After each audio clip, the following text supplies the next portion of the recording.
കാറ്റത്തെ കിളിക്കൂടിൻ്റെ ഇനി വരാൻ പോകുന്ന ഒരു അടിപൊളി എപ്പിസോഡിൻ്റെ റിവ്യൂ ആണ് പറയാൻ പോകുന്നത്. ഇഷ്ടപ്പെട്ട ഈ ചാനൽ ഒന്ന് സബ്സ്ക്രൈബ് ചെയ്ത് സപ്പോർട്ട് ചെയ്യുക. ഭാഷിൻ്റെ നിശ്ചയത്തിന് പോകാനും വേണ്ടിയിട്ട് നിധിയും നികേഷും അതുപോലെ ഹരീഷും സുഭാഷും ഇങ്ങനെ റെഡിയായി നിൽക്കുകയാണ്.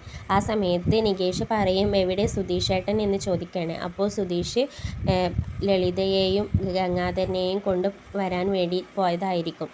അങ്ങനെ അവരുമായിട്ട് വരുന്നുണ്ട് സുധീഷ്.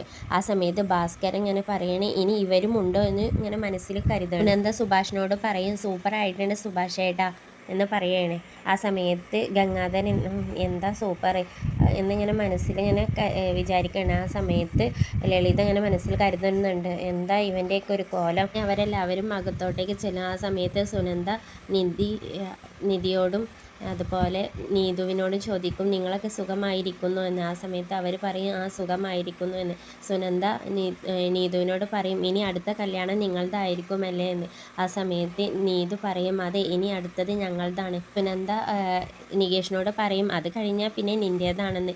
അപ്പോൾ നികേഷ് പറയും ഇവരുടെയൊക്കെ കഴിഞ്ഞിട്ട് വേണം എനിക്കൊന്ന് കെട്ടാൻ. ആ സമയത്ത് നിധി പറയും നീ കോളേജിൽ പഠിക്കുന്നവനല്ലേ നീ മിണ്ടാതെ അവിടെ നികേഷ് പറയും എന്താ ഞാൻ സുനന്ദ ചോദിച്ചപ്പോൾ വെറുതെ ഒന്ന് അങ്ങ് പറഞ്ഞതല്ലേ എന്ന് പറയണേ. പിന്നീട് സുഭാഷ് സുധീഷിനോട് പറയും പോയി അച്ഛനെ ഒന്ന് വിളിച്ചോണ്ട് വാ എന്ന്. ആ സമയത്ത് സുധീഷ് പറയും എന്തിനാ അയാളെ ചെന്ന് വിളിക്കുന്നത് അയാൾക്ക് അറിയില്ല ഇങ്ങോട്ടേക്ക് വരണമെന്ന്. അപ്പോൾ നിധി പറയും ഒന്ന് സുധീഷ് ഒന്ന് വിളിച്ചോണ്ട് വാ എന്ന് പറയണേ. പിന്നെ സുധീഷ് ഭാസ്കരനെ ചെന്ന് വിളിക്കാൻ ചെല്ലും. ആ സമയത്ത് ഭാസ്കരൻ പറയും ഞാനെന്തിനാ വീട് നിറച്ചിപ്പോൾ ആൾക്കാരുണ്ടല്ലോ നിങ്ങളങ്ങ് പ്രാർത്ഥിച്ചാൽ മതി. പിന്നീട് ഭാസ്കരൻ പറയും ഞാനങ്ങ് വരാം നീ നടക്കുകയെന്ന്. അങ്ങനെ സുധീഷ് കയറി ചെല്ലും. അങ്ങനെ കയറി ചെന്നതിന് ശേഷം പറയും ഇപ്പോൾ വരാമെന്ന് പറഞ്ഞിട്ടുണ്ട്.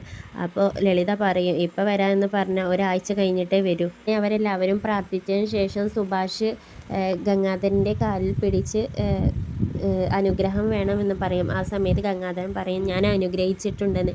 പിന്നീട് ലളിതയോട് ആ സമയത്ത് നന്നായിട്ട് വരും ഇനിയെങ്കിലും ഈ വീടൊന്ന് വെളിച്ചം വെക്കട്ടെ എന്ന് പറയും. പിന്നീട് ഭാസ്കരൻ്റെ കാല് പിടിച്ച് അനുഗ്രഹം വേങ്ങും. ആ സമയത്ത് എപ്പോഴും നിനക്ക് എൻ്റെ അനുഗ്രഹമുണ്ട് എന്ന് പറയും. പിന്നീട് അവർ വീട് പൂട്ടി ഇറങ്ങുകയാണ്. ആ സമയത്ത് നിധി ഭാസ്കരനോട് പറയും അവരോടൊക്കെ ഒന്ന് നല്ല രീതിയിൽ സംസാരിച്ചു കൂടെ എന്ന്. അപ്പോൾ ഭാസ്കരൻ പറയും അവരോടൊക്കെയാണോ നല്ല രീതിയിൽ സംസാരിക്കേണ്ടത് അതൊന്നും എനിക്ക് പറ്റില്ല. ആ സമയത്ത് നിധി പറയും എങ്കിൽ വേണ്ട ഒന്ന് മിണ്ടാതിരുന്നാൽ മാത്രം മതി. പിന്നീട് അവർ പെൺകുട്ടിയുടെ വീട്ടിലെത്തുന്ന സമയത്ത് ഭാസ്കരൻ പറയും എന്താ ഇന്ന് നിശ്ചയമല്ലേ എന്താ ഇവരെ ആരെയും പുറത്ത് കാണുന്നില്ലല്ലോ എന്ന്. അങ്ങനെ ഹരീഷ് ഇങ്ങനെ സുധീഷിനോട് പറയുകയാണ് എന്താ ആരെയും പുറത്തൊന്നും കാണുന്നില്ലല്ലോ. ഗംഗാധരൻ പറയും എന്താ പെണ്ണിൻ്റെ വീട്ടുകാർ ആരെയും ചെക്കൻ്റെ വീട്ടുകാരെ സ്വീകരിക്കാത്തത് അങ്ങനത്തെ ചടങ്ങുകളൊക്കെ ഉണ്ടെന്ന് അറിയില്ലേ. ആരെയും പുറത്ത് കാണാതാകുമ്പോൾ സുധീഷ് ഇങ്ങനെ കോളിംഗ് ബെല്ല് അടിക്കുന്നുണ്ട്. ആ സമയത്ത് ജയന്തിയുടെ അച്ഛൻ പുറത്തോട്ടേക്ക് വരുന്നുണ്ട്. എന്നിട്ട് സുധീഷ് പറയുന്നുണ്ട് ഞങ്ങൾ നിശ്ചയത്തിന് വന്നതാണ് എന്ന് പറയണേ. ജയന്തിയുടെ അച്ഛൻ ഇങ്ങനെ അവരെല്ലാവരെയും ഇങ്ങനെ നോക്കി നിൽക്കുകയാണ് എന്താണ് സംഭവം എന്ന് മനസ്സിലാവാതെ. അപ്പോൾ ജയന്തിയുടെ അമ്മ വരും എന്താ സംഭവം എന്ന് ചോദിച്ചുകൊണ്ട്. അപ്പോൾ ജയന്തിയുടെ അച്ഛൻ പറയും ഇവർ കുടുംബസമേതം നിശ്ചയത്തിന് വന്നതാണെന്ന് പറയും. അപ്പോൾ ജയന്തിയുടെ അമ്മ പറയും അവരോട് കയറി ഇരിക്കാൻ പറയുമെന്ന്. അങ്ങനെ അവരെല്ലാവരോടും കയറി ഇരിക്കാൻ പറയാണ് ജയന്തിയുടെ അച്ഛൻ. അകത്ത് കയറിയതിന് ശേഷം ഗംഗാധരൻ പറയും എന്താ പെണ്ണിൻ്റെ വീട്ടുകാർ ചെക്കൻ്റെ വീട്ടുകാരെ സ്വീകരിക്കണം എന്നൊന്നും നിങ്ങൾക്കറിയില്ലേ ഞങ്ങൾ വന്ന് വീട്ടിൽ കോളിംഗ് ബെല്ല് അടിച്ചിട്ടാണോ നിങ്ങൾക്ക് കതക് തുറക്കേണ്ടത്. ജയന്തിയുടെ അച്ഛൻ പറയും ഞങ്ങളിവിടെ അകത്തായതുകൊണ്ടാണ് ഒന്നും അറിയാതിരുന്നത് ഇപ്പോൾ ഇരുന്നു കൊണ്ട് സംസാരിക്കാം എന്ന് പറഞ്ഞുകൊണ്ട് എല്ലാവരോടും ഇരിക്കാൻ പറയാണ്. സമയത്ത് ജയന്തി അകത്ത് നിന്നും പുറത്തോട്ടേക്ക് വരും. ആ സമയത്ത് ജയന്തിയെ എല്ലാവരും ഇങ്ങനെ നോക്കി നിൽക്കുകയാണ്. അപ്പോൾ ഗംഗാധരൻ ലളിതയോട് പറയുന്നുണ്ട് എന്താ ഇങ്ങനെയൊക്കെയെന്ന്. ആ സമയത്ത് ഭാസ്കരൻ ജയന്തിയുടെ അച്ഛനോട് ചോദിക്കുന്നുണ്ട് എന്താ പെൺകുട്ടി സാധാരണ ഒരു വേഷം ധരിച്ചുകൊണ്ട് വന്നിരിക്കുന്നത് നിശ്ചയം നടക്കുമ്പോൾ അതിനനുസരിച്ചുള്ള വേഷം ധരിച്ചിട്ട് വരണ്ടേ. പിന്നീട് ജയന്തിയുടെ അച്ഛൻ പറയുന്നുണ്ട് ഞങ്ങൾ ബ്രോക്കറോട് പറഞ്ഞതാണല്ലോ നിശ്ചയം വേണ്ട എന്ന്. ഗംഗാധരൻ പറയും എന്നിട്ട് എന്താ ഞങ്ങളോട് പറയാതിരുന്നത്.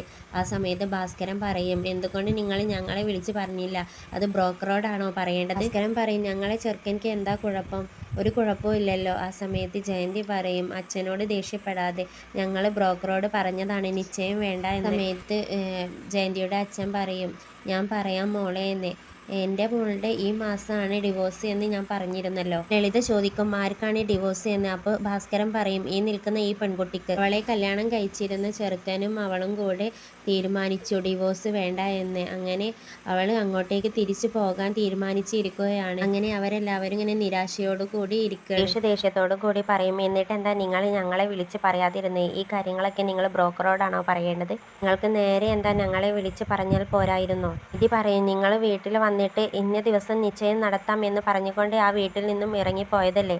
അപ്പോൾ ഞങ്ങൾ ഇന്ന് നിശ്ചയത്തിന് വരുമെന്ന് നിങ്ങൾക്കറിയില്ലേ?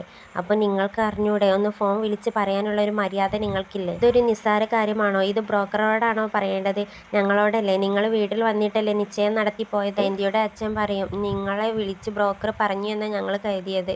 ആ സമയത്ത് ദേഷ്യത്തോടു കൂടി ഹരീഷ് പറയും, എന്താ നിങ്ങൾ പറയുന്നത്? ഹരീഷ് ജയന്തിയോട് പറയും, നിങ്ങളല്ലേ സുഭാഷ് ഏട്ടനെ തമ്മിൽ സംസാരിച്ചതും ഫോൺ ചെയ്തതും നമ്പറെല്ലാം നിങ്ങളുടെ കയ്യിലില്ലേ? പിന്നെ നിങ്ങൾക്കെന്താ ഒന്ന് വിളിച്ച് പറഞ്ഞാൽ? ജയന്തി പറയും, നിങ്ങളോട് ഞാൻ ചെയ്തത് വലിയ തെറ്റാണ്, അതുകൊണ്ട് സോറി എന്ന് പറയാണ്. ഇത് കേൾക്കുന്ന സുഭാഷ് ഇങ്ങനെ സങ്കടത്തോടു കൂടി നിൽക്കുകയാണ്. ഇനി സുഭാഷിനെ സുധീഷും ഹരീഷും നികേഷും എല്ലാം ഇങ്ങനെ നോക്കുന്നുണ്ട്. ഹൃദയം ഗംഗാധരനും അവിടുന്ന് ദേഷ്യത്തോടു കൂടി എണീറ്റ് പോകും. ഭാസ്കരൻ ദേഷ്യത്തോടു കൂടി അവരോട് സംസാരിച്ചുകൊണ്ട് സുഭാഷിൻ്റെ കൈ പിടിച്ചുകൊണ്ട് ആ വീട്ടിൽ നിന്നും ഇറങ്ങിപ്പോരും. ഇതാണ് ഇനി വരാൻ പോകുന്ന ഒരു അടിപൊളി എപ്പിസോഡിൻ്റെ റിവ്യൂ. ഇഷ്ടപ്പെട്ടിട്ടുണ്ടെങ്കിൽ ചാനൽ ഒന്ന് സബ്സ്ക്രൈബ് ചെയ്ത് സപ്പോർട്ട് ചെയ്യുക.